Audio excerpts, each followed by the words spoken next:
स्वागत है आज की ताज़ा खबरों के इस शो में जिसका नाम है कोट्स टुडे हिंदी। मेरा नाम है सैयद आमिर हुसैन और मैं आपको बताऊंगा हिंदुस्तान के सभी कोर्ट से आने वाली आज की ताज़ा अपडेट्स। इन खबरों के बारे में अधिक जानकारी के लिए ज़रूर जाइए www.livelawin पे। वैसे तो इन सारी खबरों के लिंक आपको नीचे डिस्क्रिप्शन में भी मिल जाएंगे। तो आइए आज के एपिसोड को शुरू करें। पहले आपको आज की सुर्खियां बताते हुए, पीजी मेडिकल कोर्स में निवास आधारित आरक्षण अस्वीकार्य, अनुच्छेद 14 का उल्लंघन। Supreme court. सुधीर चौधरी ने आज तक और इंडिया टुडे के शो में LGBTQIA+ लोगों की गरिमा का किया था उल्लंघन।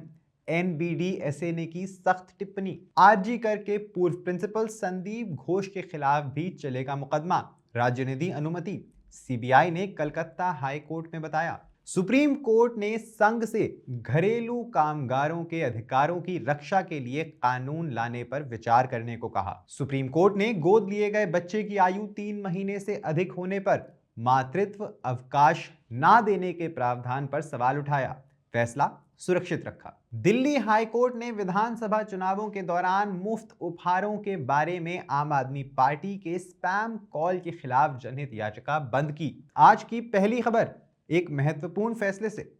सुप्रीम कोर्ट ने बुधवार 29 जनवरी को कहा कि पीजी मेडिकल सीटों में निवास आधारित आरक्षण अस्वीकार्य है, क्योंकि ये संविधान के अनुच्छेद 14 का उल्लंघन होने के कारण असंवैधानिक है। न्यायमूर्ति ऋषिकेश रॉय, न्यायमूर्ति सुधांशु धूलिया और न्यायमूर्ति SVN भट्टी की पीठ ने कहा, पीजी मेडिकल पाठ्यक्रमों में निवास आधारित आरक्षण स्पष्ट रूप से संविधान के अनुच्छेद 14 का उल्लंघन है। पीठ ने कहा कि राज्य कोटा के भीतर पीजी मेडिकल पाठ्यक्रमों में प्रवेश में निवास आधारित आरक्षण प्रदान करना संवैधानिक रूप से अनुचित है। कोर्ट ने कहा कि राज्य कोटे की सीटें नीट परीक्षा में योग्यता के आधार पर भरी जानी चाहिए। एक संदर्भ का उत्तर देते हुए 3 न्यायाधीशों की पीठ ने कहा कि वो प्रदीप जैन, सौरभ चंद्र मामलों में पिछले निर्णयों में निर्धारित कानूनों को दोहरा रही है। News broadcasting and digital standards authority यानी NBDSA ने ब्रॉडकास्टर्स द्वारा प्रसारित कुछ कार्यक्रमों के फुटेज के संबंध में टीवी न्यूज चैनल आज तक, इंडिया टुडे और एंकर सुधीर चौधरी की निंदा की है, जिसमें कहा गया है कि इसमें LGBTQIA+ समुदाय के खिलाफ की गई टिप्पणियां शामिल थीं, जो उनकी गरिमा का उल्लंघन करती थी। ये टिप्पणियां अच्छी नियत से नहीं मानी गईं।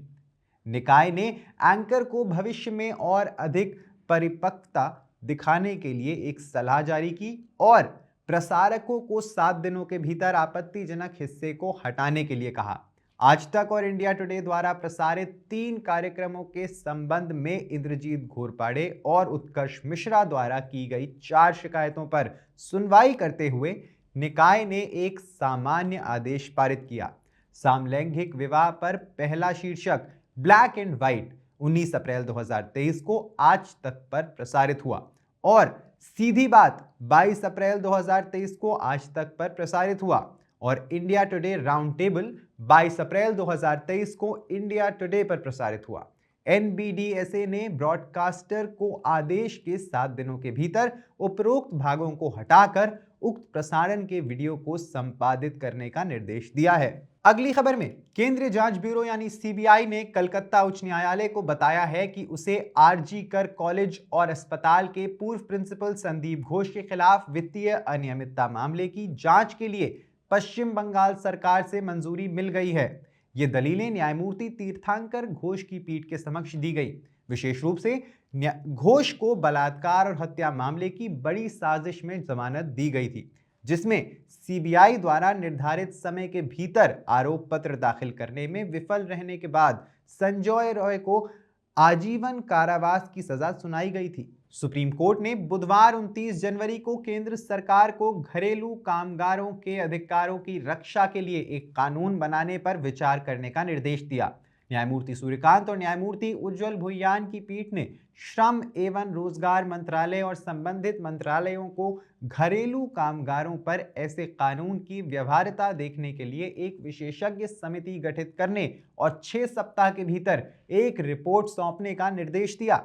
समिति की रिपोर्ट आने के बाद केंद्र सरकार को घरेलू कामगारों की गरिमा और सुरक्षा को बरकरार रखने के लिए एक कानून लाने का प्रयास करना चाहिए। पीठ ने कहा कि यद्यपि घरेलू कामगार एक आवश्यक कार्यबल हैं, लेकिन उनके अधिकारों की रक्षा के लिए कोई अखिल भारतीय कानून नहीं है। इसीलिए वे नियोक्ताओं और एजेंसियों द्वारा शोषण के प्रति संवेदनशील हैं। पीठ ने एक महिला घरेलू कामगार को गलत तरीके से कैद करने और उसके तस्करी के आरोपों से जुड़े एक मामले में आपराधिक अपील का निपटारा करते हुए ये टिप्पणियां की। सुप्रीम कोर्ट ने आज 29 जनवरी मातृत्व लाभ अधिनियम 1961 जो कि 2017 में संशोधित की गई धारा 5(4) को चुनौती देने वाली एक रिट याचिका पर फैसला सुरक्षित रख लिया, जिसके अनुसार एक बच्चे को गोद लेने वाली महिला केवल तभी मातृत्व लाभ की हकदार है जब गोद लिया गया बच्चा 3 महीने से कम उम्र का है।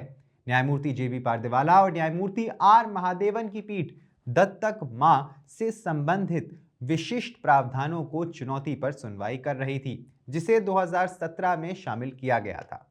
याचिकाकर्ता के वकील ने प्रस्तुत किया कि गोद लेने की व्यवस्था किशोर न्याय, बच्चों और देखभाल और संरक्षण एक्ट 2015 द्वारा शासित होती है।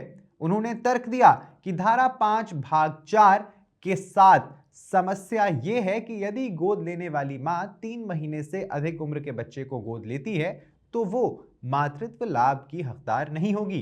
न्यायमूर्ति पारदेवाला ने सवाल किया कि कोई ये रेखा कैसे खींच सकता है कि बच्चे को गोद लेने वाली मां को किस उम्र में ये लाभ दिया जाना चाहिए। उन्होंने कहा, ये 3 महीने से कम उम्र कहता है तो हम सीमा कहां खींचेंगे।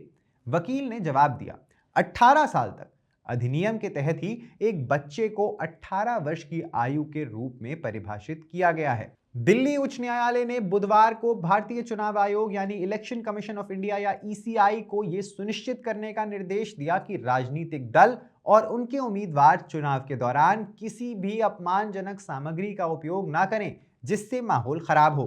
मुख्य न्यायाधीश देवेंद्र कुमार उपाध्याय और न्यायमूर्ति तुषार राव गडेला की खंडपीठ ने एक जनहित याचिका का निपटारा कर दिया, जिसमें आरोप लगाया गया था कि आम आदमी पार्टी मुफ्त वस्तुओं का प्रचार करने और नफरत फैलाने के लिए जनता को दैनिक आधार पर स्पैम कॉल्स कर रही है।